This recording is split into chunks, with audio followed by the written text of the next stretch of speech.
Hey everybody, Jeff Yenser, CreativeMusicGenius.com. Thanks for watching. Today I want to talk about harmony and how it relates to 3, 6, and 9. And in this first episode, we're going to cover 3 here. Now, Tesla was an incredible fan of the numbers 3, 6, and 9, so I like to play with these, right? Especially when it comes to harmony and how sounds sound beautiful together.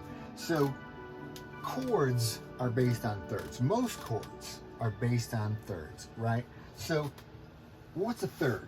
Well, if we come to the piano, C, D, E, right? 1, 2, 3. Say we take the scale of C major and we start on 1, go 2, 3. The third note, in this case it's an E. From a C to an E, that's a third, okay? So now the distance between these two notes is 2 whole steps, right? 1 whole step, 2 whole steps, right? So that's a third. That's a major third. Now let's look over here, right? I got the letters right here. C, D, and E, so you can see it real simple. 1, 2, 3. Okay, so what if you took a minor scale, right?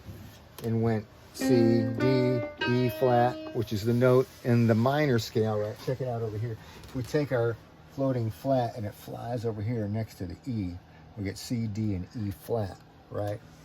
So now we have a distance of a step and a half, 1.5 steps, and that's in a minor scale. So we call that a minor third. We got 2 flavors of thirds: major third and minor third, right? Capital M for the major third, minor M for the minor third. Now, what would happen if we took some of these thirds and we just stack them together, right? Let's take a major one and a minor one. Take one of each.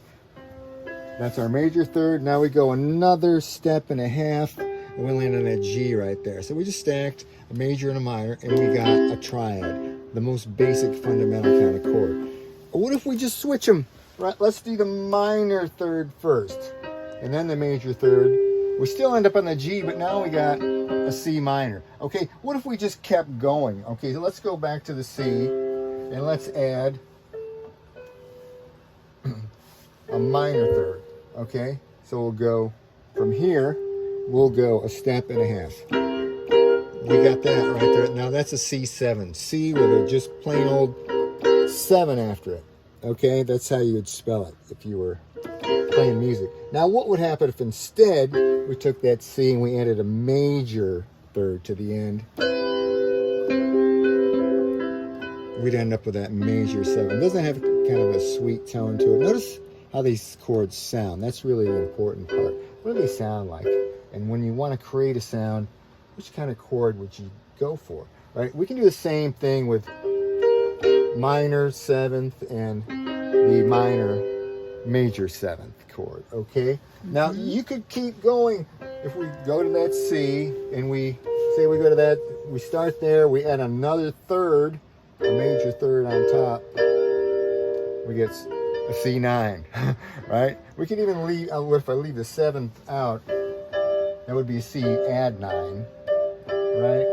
Now if I took a C major 7 chord as my starting point and add that 9 in, okay, you got a C major 9. Right, that's how that one's spelled, the big M. I could keep going, right?